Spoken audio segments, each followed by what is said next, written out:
Pernah tak kita terlalu kagum dengan seseorang sampai kita lupa dia juga manusia? Kita nampak nama dia di dada akhbar, kita panggil dia genius, kita jadikan dia bahan kebanggaan negara. Kita bayangkan masa depannya pasti cerah, pasti hebat, pasti jadi nama besar dunia. Tapi di sebalik semua pujian itu, ada seorang budak yang membesar terlalu cepat, masuk dunia orang dewasa terlalu awal dan akhirnya pulang ke tanah air bukan sebagai profesor terkenal yang diraikan, tetapi sebagai seorang anak yang sedang sakit, tertekan dan perlahan-lahan hilang daripada perhatian ramai. Inilah kisah Chiang Ti-ming, budak genius dari Seremban yang pernah dianggap luar biasa, pernah dikaitkan dengan Caltech, Cornell, fizik teori dan string teori, tetapi hidupnya berakhir dalam keadaan tragis pada usia yang masih muda.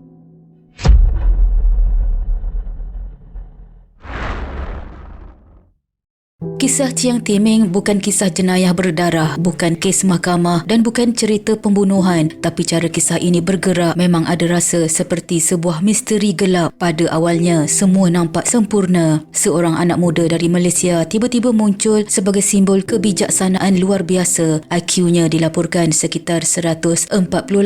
Ketika budak seusianya masih menjalani kehidupan sekolah biasa, dia sudah berada di laluan akademik yang jauh lebih tinggi. Namanya disebut sebagai budak genius. Negara melihatnya sebagai satu bukti bahawa Malaysia mampu melahirkan anak muda bertaraf dunia. Tapi semakin jauh kita selongkar kisahnya, semakin jelas bahawa label genius itu bukan sekadar hadiah. Ia juga boleh menjadi beban yang sangat berat. Chiang Ti-ming atau turut dikenali dalam rekod akademik sebagai Ti-ming Chiang lahir di Seremban Negeri Sembilan sekitar tahun 1976. Sejak kecil, dia dilaporkan menunjukkan kebolehan luar biasa, terutama dalam bidang sains, bahasa dan pemikiran abstrak. Dia bukan jenis pelajar yang hanya pandai menjawab peperiksaan biasa. Dia berada pada tahap yang membuatkan orang dewasa sendiri terkejut. Beberapa laporan menyebut dia melangkau sistem sekolah biasa daripada peringkat menengah awal terus masuk laluan pra-universiti. Sebelum keluar negara, dia dikaitkan dengan persediaan akademik di INTI sebagai sebahagian daripada laluan untuk menyambung pengajian ke universiti elit di Amerika Syarikat.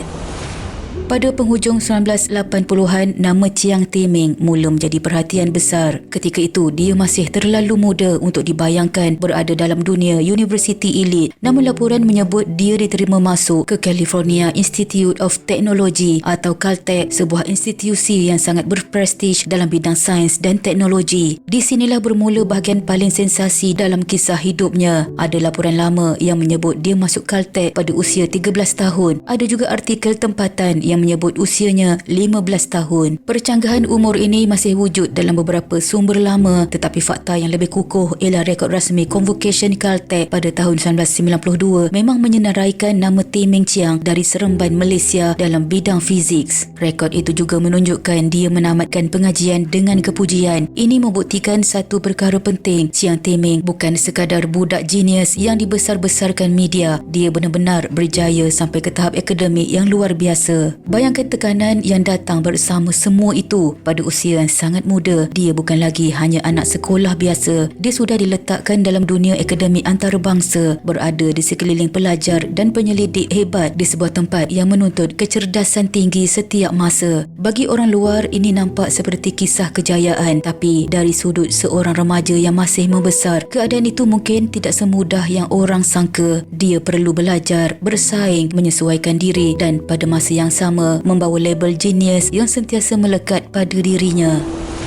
Selepas menamatkan pengajian di Caltech, Chiang Ti-ming meneruskan perjalanan akademiknya ke Cornell University. Di sana, dia menyambung pengajian ke peringkat doktor falsafah. Bidang yang dipilihnya bukan bidang ringan. Dia terlibat dalam fizik teori, khususnya string teori, linear sigma models, string compactifications, mirror symmetry, Calabi-Yau manifolds, F teori dan modulized space. Untuk orang biasa, istilah-istilah ini mungkin terdengar terlalu teknikal, tapi secara ringkasnya, bidang ini berkait dengan percubaan memahami struktur asas alam semesta melalui matematik dan fizik yang sangat kompleks. Ia adalah bidang yang menuntut fikiran berada pada tahap luar biasa dan hanya segelintir orang mampu menyelam jauh ke dalamnya. Tesis PhD Chiang Ti-ming direkodkan dengan tajuk Linear Sigma Models and String Compactifications, diterbitkan oleh Cornell University pada tahun 1998, setebal 222 halaman. Ada laporan yang menyebut menyebut dia mendapat PhD pada tahun 1997, tetapi rekod bibliografi tesis lebih jelas menunjukkan tahun 1998. Dia menamatkan PhD pada usia yang sangat muda, sekitar awal 20-an, dalam bidang yang sangat sukar dan sangat khusus. Nama Chiang Ti-ming juga muncul dalam beberapa penerbitan akademik sekitar pertengahan 1990-an. Antara karya yang dikaitkan dengannya termasuk Phases of Mirror Symmetry bersama Brian R. Greene dan Black Hole Condensation and the Web of Calabi-Yau Manifolds bersama Brian R. Greene, Mark Gross dan Yakov Cantor. Nama-nama ini bukan calang-calang dalam dunia fizik teori dan matematik. Ini sekali lagi menunjukkan Chiang bukan sekadar kanak-kanak pintar yang mendapat liputan media. Dia benar-benar menyumbang dalam komuniti akademik. Karyanya masih boleh ditemui dalam rekod akademik seperti arsip dan namanya masih muncul dalam konteks kajian string teori.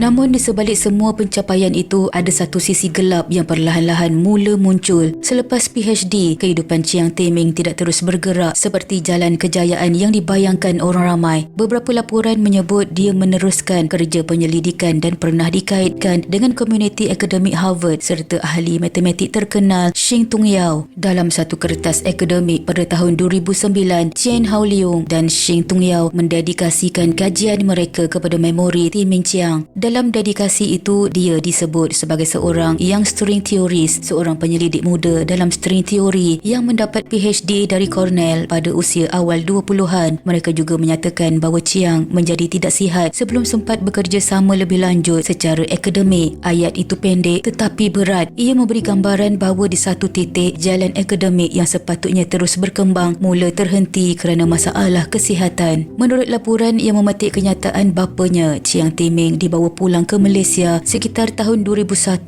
demi kesihatannya. Bapanya menjelaskan bahawa anaknya sukar menyesuaikan diri dengan tekanan hidup dan kerja di Amerika Syarikat. Ini satu bahagian yang sangat penting dalam kisahnya. Selama ini orang ramai melihat dia sebagai genius, tetapi bapanya melihat dia sebagai anak yang sedang berdepan tekanan. Keluarganya tidak mahu dia terus dikejar media. Bapanya meminta pihak media berhenti mengejarnya supaya dia boleh berehat dengan tenang. Pada ketika itu, mungkin ramai masih mahu tahu apa jadi pada budak genius Malaysia itu. Tapi bagi keluarga, keutamaannya bukan lagi populariti, bukan lagi tajuk akhbar, bukan lagi pencapaian akademik. Keutamaannya ialah kesihatan dan ketenangan Chiang sendiri. Sekitar tahun 2002, laporan lama menyebut Chiang dimasukkan ke hospital di Kuala Lumpur. Ada laporan yang mengaitkannya dengan kemurungan dan keadaan yang sangat tertutup. Namun bahagian ini perlu diceritakan dengan berhati-hati kerana maklumat perubatan penuh tidak pernah dibuka secara terperinci kepada umum. Keluarga juga menjaga privasi, jadi tidak adil untuk membuat kesimpulan mudah bahawa dia jatuh hanya kerana terlalu pandai atau kerana dia tidak mampu menanggung tekanan. Pada 5 Januari 2007, keadaan Chiang Ti-ming dilaporkan merosot. Dia dibawa ke hospital di Seremban. Keesokan harinya, pada 6 Januari 2007, dia meninggal dunia. Usianya dilaporkan sekitar 30 atau 31 tahun. Pemergiannya mengejutkan ramai orang yang masih mengingati namanya sebagai budak genius Malaysia. Akhbar tempatan kemudian melaporkan kematiannya dan beberapa sumber menyebut punca kematian akhirnya dikaitkan dengan neurogenic sepsis, satu komplikasi jarang yang dikaitkan dengan diabetes. Dengan itu, kisah yang pernah bermula dengan kekaguman terhadap seorang anak muda luar biasa berakhir dalam berita kematian yang sunyi dan menyedihkan. Sekian.